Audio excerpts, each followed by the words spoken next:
আল্লাহ তাআলা দান করেছেন। সাথে সাথে সেই ভালো পথটাকে গতিমুখ করার জন্য আল্লাহ তাআলা শয়তানকে মানুষের শরীরে বিচরণের সুযোগ করে দিয়েছেন।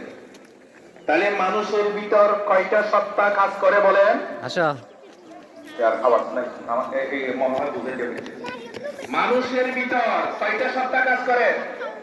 একটা পজিটিভ, আল্লাহ ভালো কাজ দেখা দিয়েছে। আল্লাহ আমাকে 80 সালের দেখা দিতে আল্লাহ কালাম এসেছে। এই কোরআন বলছে টাকার কালাম বলছিলাম আমি, আল্লাহর কালাম। কোরআন কার কালাম? আল্লাহর কালাম, মানে ডাইরেক্ট আল্লাহ থেকে বাইরে হয়ে যায় কালাম। বলেন ডাইরেক্ট। এই ভাগে আমি একটা কথা বলি, কিয়ামতের আগে কোরআন বলছে কি উঠাইয়ে নেওয়া হবে। বলেন কোরআনের ডাইরেক্ট অক্ষর আপনি কিয়ামতের আগে দেখবেন না, সাদা পৃষ্ঠা দেখবেন, কোরআনের অক্ষর আর দেখবেন না। কিয়ামত যখন আসবে বড় আলামতের মধ্যে একটা আলামত হলো কোরআনের অক্ষর উঠে যাবে। আচ্ছা, কোরআনের অক্ষর বলে কি হবে? মৌমাছি যেমন